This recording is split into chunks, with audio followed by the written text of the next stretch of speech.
hello लोगोफोर नोंथांमोन बयखौबो आंनि चेनेलाव बरायलायबाय नै दिनैहाय आरोबाव मोनसे नोंथांमोननि गेजेराव भिडिअ लानानै फैबावलायबाय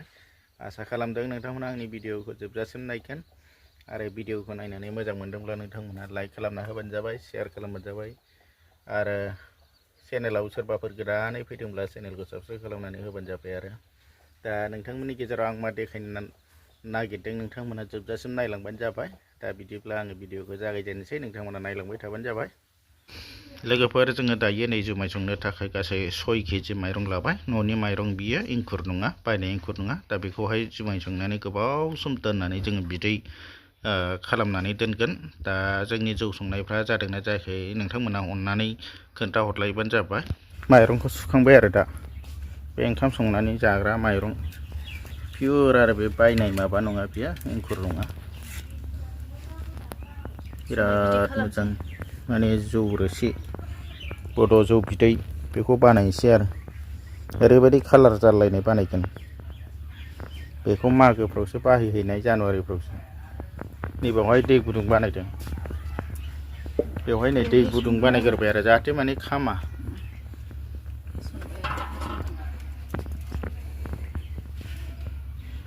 ओमफ्राय बारा संनायनिबो एक्सपिरियेन्स गैया नैबे ट्रेडिशनेल मेथडजों फार्स्ट टाइम सेकेन्ड टाइम ना थांनाय बैसागु खनसे ओमफ्राय नै दा मागोआव मागोनि जानुवारि फैसिगोन नालाय बे 1.5 माससो दंबावो र' मथथे बे 1.5 मासाव 1.5 मास गैजोबला औ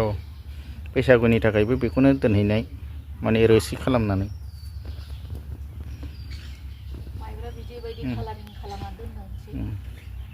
एखे ट्रेडिशनेल मेथडजों खालामगोन आरो बेवहाय जेबो मेडिसिन केमिकेल होनाय जेबो नङा आरो सोर लोंनो गोसो बैसागुआव फैबानो जाबाय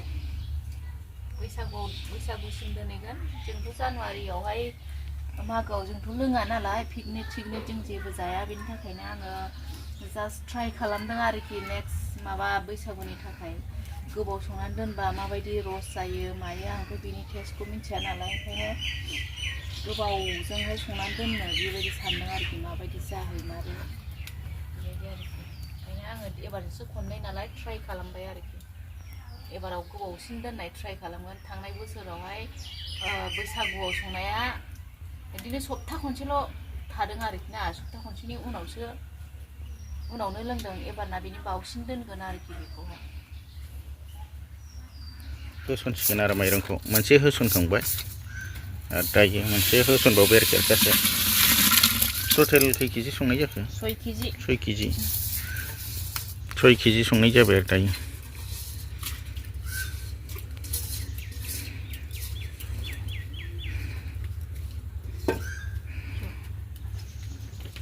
खोबथ' नाङा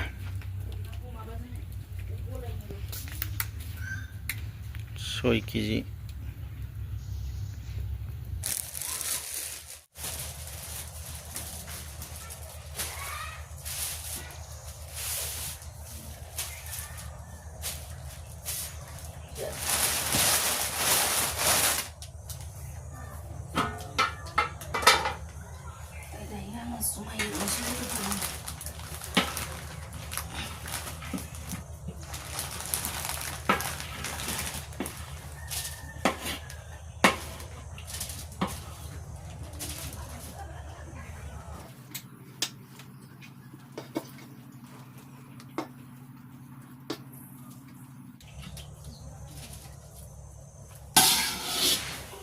खालामसै आरो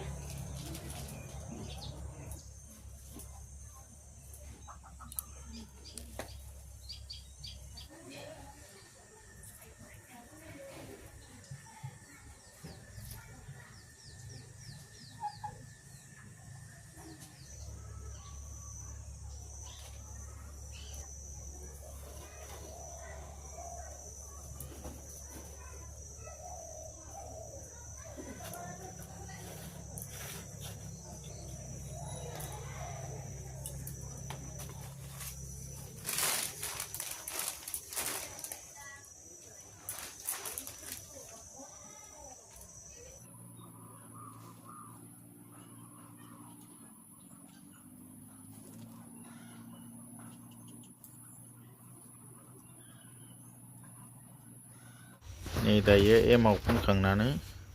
बिदि दोनबाय आरो एसे लामबाय एसे सुग्लायहोनो गुसु जाहोनो दा गुसु जाबाय होमबाबो एमाव फुनबाय आरो दा बेखौ हरसे दोनोमोन नामा हरसे दोननानै गाबोनहाय बाल्थिङाव सोसिगोन आरो नै लोगोफोर दानिया जुमायखौ नैबेयाव सोसिगोन आरो नै ओमफ्राय नैबेखौ गेजेराव दोनसिगोन नैबे फलंनाय बे नेट जाबाय आरो बेनो फिल्टार जागोन दा बेखौ गेजेराव दोनसिगोन आरो ओमफ्राय देनां बिदैखौ बे गेजेरजों हानसिगोन आरो बे ओरैनो सेर सेर होजोबसिगोन जुमाय माबाखौ संनायखौ ओमफ्राय नैबावहाय बिदैया जमा जाफैबा बेनिफ्राय हावखांसिगोन आरो हावखांग्राजों बे माबायदि अबस्था जाखो नै लोगोफ्रा थालिर बिलाइ खोबनानै दोननांगौ होननायखाय खोबबाय दा बे मोदोमबाय आरो दानो मोदोमनायखाय दा सोसिगोन आरो दा दोनथ'जाबावगौसो नामा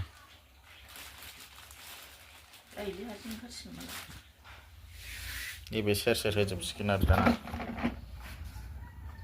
बिदि एसे थानांगौ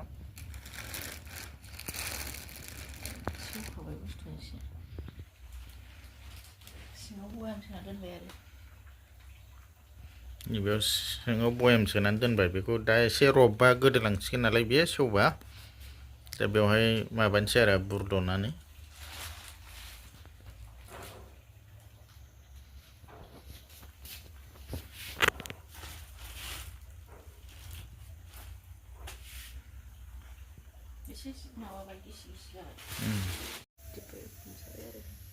नै दिब्बाया नुजाबाय आरो दायो बेयाव गेजेराव माबा होदों नालाय जोङो बयाम होदों फलंनानै दा बेबायदि अबस्था बिराद गोथाव मोदोमखाबाय बेखौ दानो दांथ'आ आरो बिराद माने गोबाव जानानैसो दांगोन आरो गोमो जालायनाय गोमो माने मा होनोमोनलाय गोजा जालायलायनाय थालिर गोमोर बिराद गोथाव थालिर गोमोन मोदोमलायबाय नै गोदोलांगासिनो दङ बिदैया सिङाव जमा जाबाय नोंथां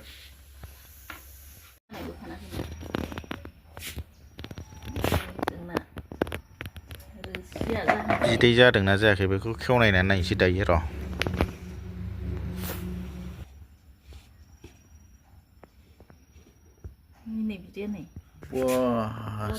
बरिया गुफुर जाबाय कालार जाथ'वाखै बरिया बिदै जादों माथो नै बिदैया बरिया गोथाव मोनामबायलै जोख्लोबदो